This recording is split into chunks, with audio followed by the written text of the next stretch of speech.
It's the penultimate episode of season 2, and as Vincent Kenny McMahon would say, this one was called The Great Balls of Fire. Damn it. And we kicked off with Kenny and Boyd. We're flung straight into the deep end. We're going into Sarah's former house. What's the guy called? Reggie? His name's Reggie. That's his name, Reggie. And his girlfriend's lying on the bed, intestines hanging out, jaw ripped. Of course, he had blood covered on from the end of last episode. And Kenny and Boyd are kind of like, what's happening here during the day? This seems a bit dodgy. So immediately, we are flung with intrigue here. It's intriguing to see that someone has actually died during the day. And it turns out this guy reveals that she was dreaming, and all of a sudden, bang, her body seems like it just exploded of some kind. So it looks like you can be killed in your dreams, and I feel like this adds a very interesting dynamic, apart from the problem of, I wish they could just die in the real world, not the dream world. What is this, Freddy Krueger, man? Come on. Yeah, I feel like it definitely added a new dynamic. First of all, you can die in your dreams. Second of all, she died during the day. So, it doesn't matter whether you dream at night or dream during the day. You can die, but I don't see how you prevent this. It seems like the monsters were preventable as long as you didn't leave the house at night, as long as you had the talisman. You could survive till morning. But if you can literally die in your dreams, then I don't see how they prevent this, because sooner or later, people will need to sleep. So This adds a new whole dynamic. I think, though, they will need to solve this as quick as possible. Yes. Probably in the season 2 finale, to be honest, because if we go into season 3 and we've still got this hanging over our head, which I believe we will, to be fair, because that's what From seems to do. I feel like with this show, though, you won't have time skips. I feel like it is a little bit unrealistic, though. I mean, are we supposed to go days and weeks and without sleep, and so we can find out how to prevent this from happening? See, I wonder what's caused this. Is it the fact that Boyd killed one of the monsters, and this is like awoken some sort of curse or something? I think that makes sense. I feel like he's not going to let you just kill a monster and get away with it. What do you think it is? Or do you think it's just pure coincidence this has happened? So you think that by killing Smiley, they've unleashed something else? Yeah, potentially. Maybe he's the one haunting their dreams because he's dead. He's like a ghost, maybe, potentially. I don't know. Well, did we not see these like beastie things, these cicadas or whatever they're called? Did they not like come from his body? Were they not released from his body? So you could argue that killing him and like opening him up and dissecting him has released these cicadas like insects, and now they seem to be haunting everybody, as we see in this episode. These beasties, flying insects, seem to be trying to kill or leading to the death. And these are pretty hard to deal with. I mean, I think you said the monsters, talismans, you can pretty much guard yourself with that. And that's a problem, though, because you can talk about killing these monsters, but if killing these monsters creates all more of these, insect creatures, man, that's not a good thing to have.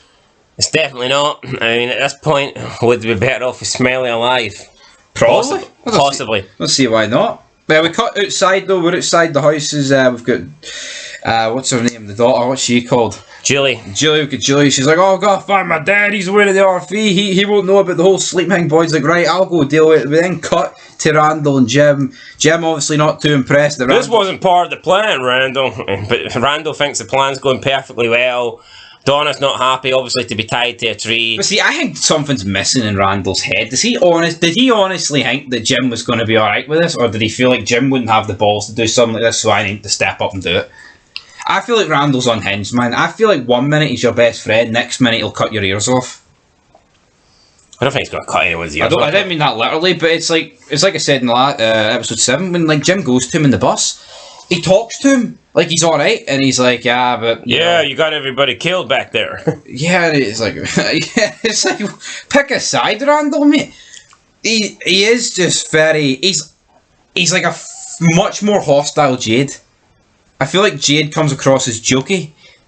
This guy's not. Yeah. Very serious skinhead, and that's exactly what he is. But Boyd shows up after Jim tried to cut Donna down, which, I mean, damn, that would have been a lot of weight falling off that tree. The tree would have been gasping for air. But then Randall goes to threaten Jim, and then who shows up? It's Sheriff Boyd. Yeah, Randall's knife is no match for Boyd's gun, and Boyd basically says, look, Randall, you do anything here, I'm going to shoot you. Randall's like, yeah, you want these keys? You want to get out of here? And then he decides to throw the keys into the forest, and Boyd and Jim kind of make out as if that's them screwed, when in reality, I'm sure they could have quickly went looking for the keys. The keys couldn't have went that far. Yeah, and it's not like it was already night. It was quite light. I mean, it'd be light enough to try and see the keys. I feel like if you had an eye on where the keys landed, you would kind of have a good idea of where to look. Yeah, I don't understand. Like, I don't really know what they could have done here. I mean, he could have It's dropped. not like he threw them in a river where you wouldn't be able to get them because they would sink to the bottom. Problem is, so they need this car because there's not many other cars working here. Yeah. So they were kind of dug themselves into a hole where, here, we need him to throw the keys somewhere, but we can't have him throw the keys where they're lost forever. So I don't know what they could have done, really. Yeah, the keys can only be lost momentarily. So. Again, that's their fault for writing this. It is. Like, I mean, they could have just made it a bit darker. He throws the keys, and then it makes sense because, oh shit, we need to hide right now, rather than look for these keys. Yep. That's probably what I would have done. We then see the guy from Sarah's old house, the one that now no longer has a wife or a girlfriend. He's been moved to the colony house. Looks like Fatima is now in charge, I guess, with Donna not being there at the moment. She's trying to get everything sorted, but he's freaking out. He is afraid of what's happening. He thinks the dreams are going to kill everybody. He then runs around telling everyone they need to stay awake, even though everyone was awake. Did seem like a bit overreacting to me. Yeah, overacting to me. I just felt like it came across as very cringy. The guy's just like proper. That's what it came across. Even in last episode, I felt this, and I feel like this episode had doubled down on it. Come on, man! This is when you need like your Boyds. You can just tell Boyd's a step above the rest, can't you? Yeah, experienced actor. And like this guy, who, I mean, let's be real, he's not had any screen time apart from when he looked like a little bitch when Sarah walked into his house. So yeah, stuck out like a sore thumb here. Yeah, he let his wife do all the talking for him. Now she can't talk because her guts have been fucking spread all over the bed. Then we see so like everyone's kind of split into their own wee groups in the Kenny household. We don't have Kenny, funny enough, but we do have his mum with Victor. We have Ethan, we have Julie, and I believe we've got Tabitha Jade as well, and Jade. And Ethan, all of a sudden, is turned into a little brat. He's acting up, he's playing up. He says he doesn't like playing games, he doesn't want to listen to any stories, and he says something really, really nasty about Victor's mum. Julie apologises and then goes to see if Ethan's okay, but you know what? Fuck Ethan. Should have let him die in the premiere. Yeah, he was crying I actually didn't mind him, but I feel like recently, when Victor's like said something mean to him, he's taking it properly to heart. Well, earlier episodes he didn't. I just don't feel. I just do not enjoy kid actors. No, I don't. I don't. And what's the end game of this Ethan character? It's like, see, kids. I feel like if you're gonna have them in shows, I feel like they should be seen and not heard. Yeah, but like I get it. Like, I wouldn't say he's an awful actor, but I just don't care for kids the same way I do about actual characters. I would just have kids like involvement limited, like really limited. Yeah. So that is personally what I would do. Like, for example, Sophia in The Walking Dead. Seen, yeah, but not heard. Very, very limited. Sophia. Basically didn't really do anything. No, I would agree with that. But what Ethan, like, what do you see happening here? Is he going to go on any more adventures with Victor? Or is it done? Who knows? The only adventure he's going to his room. Hopefully he gets locked in there. At the sheriff station or the post office, whatever it is. We have Kenny. It's an unlikely duo of Kenny and Sarah. Sarah tries to apologise. Kenny's not really having it. Kenny says if it was up to him, she would be in the box. She'd be dead. She thinks she deserves to be in the box. Kenny tries to run her down, then she's like not having it. She's like, look, I've lost people too, I've lost everything. We've already heard this, so this is just repeating the same shit, isn't it? I feel like her and Kenny have had this exact fucking conversation. Yeah, now it's like the only difference is I guess they're having it when they're confined in a room where they can't leave. So they have to listen to each other now. Then Sarah's like, well, Sarah feels like she doesn't want to be here anymore, nobody wants her here. Kenny then tells her that Boyd keeps a gun in the top drawer, and then he goes, I guess, to, I don't know, have a sleep or something. Well, can't sleep actually, so I don't know where he goes. But he heads into like the room, I believe, where takes a shit or something. I don't know. I believe he heads into the room where, what was the guy called that he killed? Tom, not Tom. Who's the guy at the box? I know who you're on about, but I don't understand this for Sarah, because she's trying to make it here. If you put me in the box, it's not murder. But this whole, but you know, if you kill me, then it is murder. I mean, let's be real. Putting someone in the box is murder. It's the same thing, isn't it? Like it's a, alright, you're not getting your hands dirty, like, but you're still. Yeah, like. Would Boyd have rather shot his wife or let her get torn apart by monsters? Like, you can argue shooting someone's more humane. So then later on, Kenny comes out and Sarah's got a gun and she's like, right, you know what? Since I can't go in the box, we're going to have a little game of Russian roulette, really. And this is going to be their version of the box. And she starts loading up the gun, puts 3 bullets into the gun. I think it's like, I don't know, 5 or 6 goes in the chamber. I think it's 6. And she shoots the first one into her head and nothing happens. She goes to shoot the second one, but Kenny grabs the gun off her and is like, what you doing? You're psycho. You're crazy. And I mean, I think we've already came to those conclusions. We already know she's a little bit fucking crazy. She's hardly playing with a full deck here. Kenny's flip-flopping, man.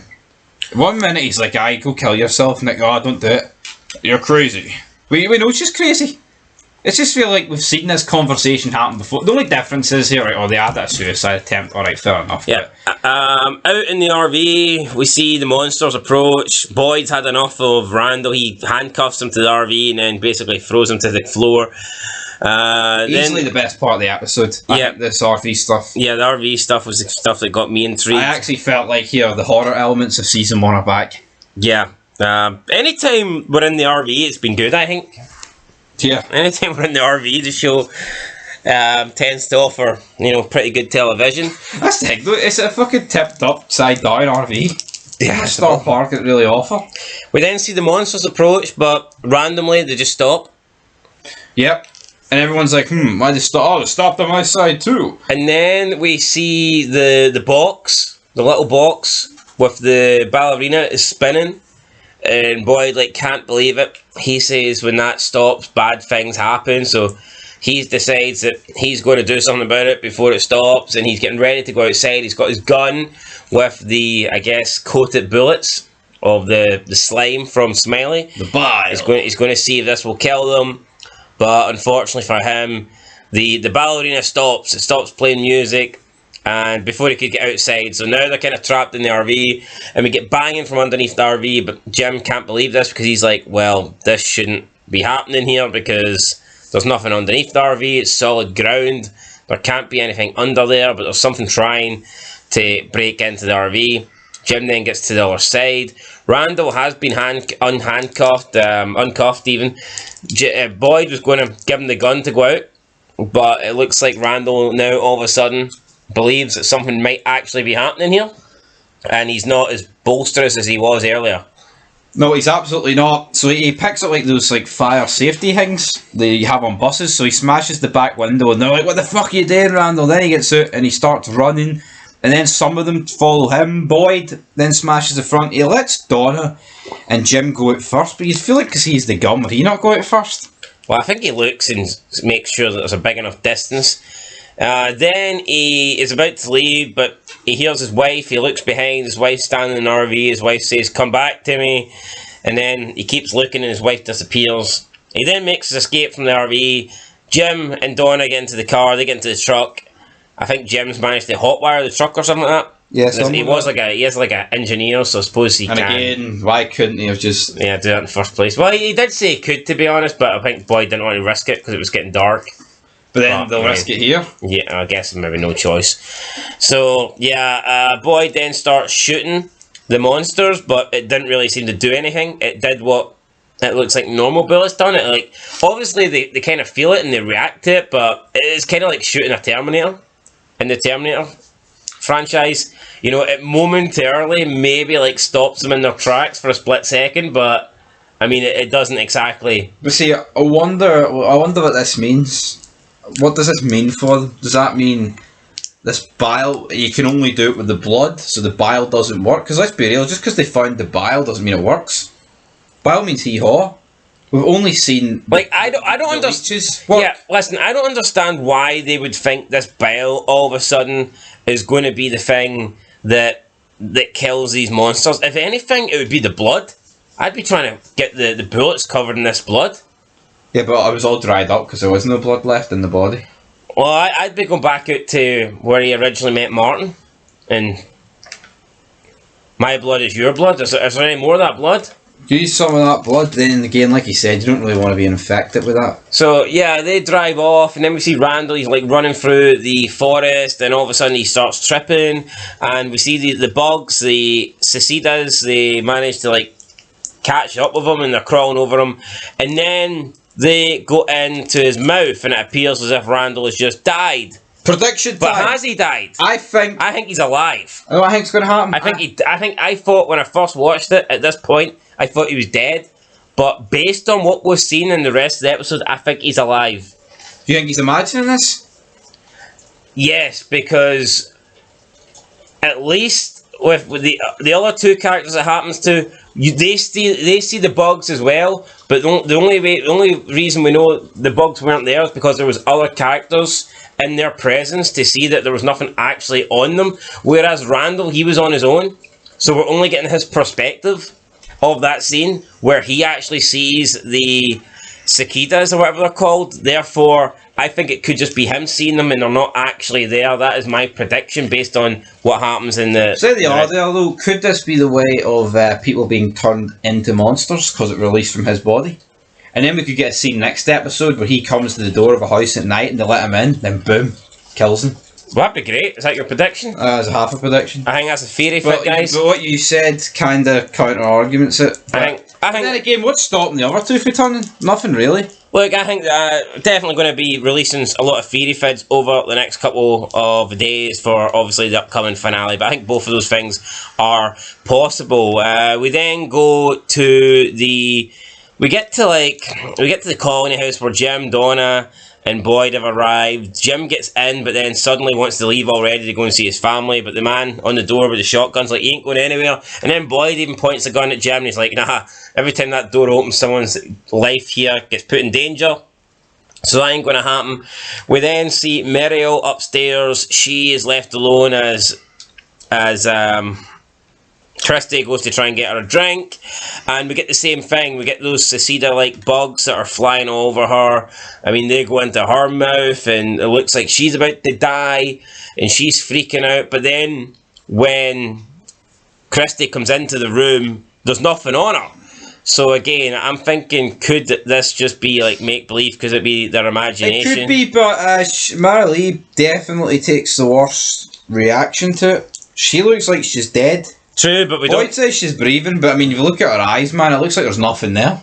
True, but we don't really get to see the aftermath of what Randall looks like.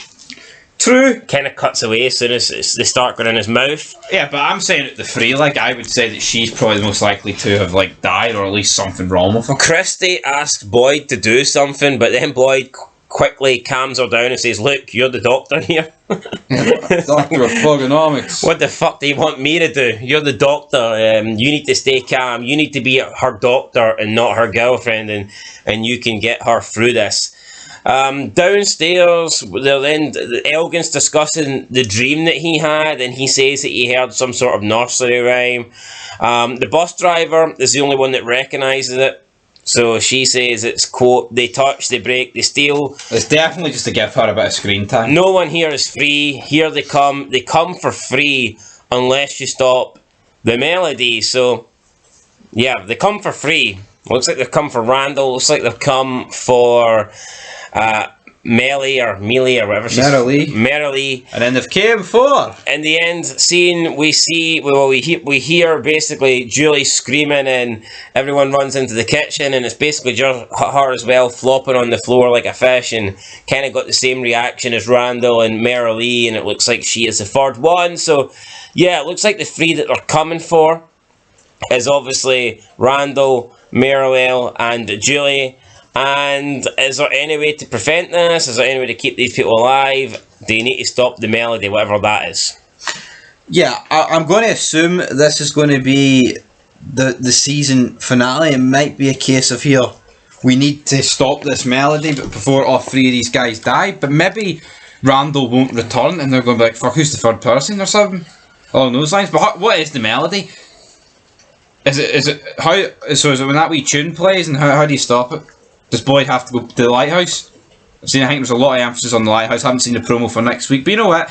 It sets up an intriguing finale where people look like they're going to die, but have you any faith they're actually going to kill anybody off? I think the fact that they haven't killed anybody off so far, I'd say, well, Randall, I think's 50-50. But I would say, even then, he's not really a main character, in my opinion. But I would say, since they haven't killed anybody off, then I think someone is guaranteed to die in the finale. I think we're guaranteed a big death, and I'll be disappointed if we don't get it. Who is it? Who is the most likely? But is Randall and Mary really a big death, man? No, that's what I'm saying. I think bigger than that. A season 1 original character, I think. I don't think Julie will die. Victor's not going to die. I could maybe see Jim dying. Jim just seems like a loose end up at the colony house. He does, but I'd say Ellis ain't dying. He just gets stabbed. I'd say Tabitha's more likely to die. Yeah, Jade's doing nothing, but I feel like there's just something they can do with him. I don't know, Kenny, Tabitha. Yeah, you got to look at the Matthews family. I mean, there's 4 of them. And if you want some development, if you really want something to happen, then maybe one of them could bite the dust. But that's it, guys, for the review. And last but not least, what about the old lady that basically just revealed that, like, Fatima's pregnant? Something weird about her. There is. She's, like, predicting stuff and knows stuff. She honestly looks like a monster. Yeah, could she be a mole? Maybe Randall was right. Could she be in on it? I guess we'll have to wait and see. But it was a decent episode, to be fair. I think it was better than the last couple. I'll give it a 6 out of 10. I'll give it a 6 out of 10 too. Hopefully the finale's better, though. I mean, I didn't like the ending. I thought the ending was very cheap. Yeah, like, the ending is just literally what happened to the other 2 people. Yeah. Nowhere near as graphic. Yeah, I would have liked more from the ending. But yeah, I guess we have to wait now, guys, to the finale, and we'll see what happens then. But that's it. 6 out of 10. Until next time. Peace.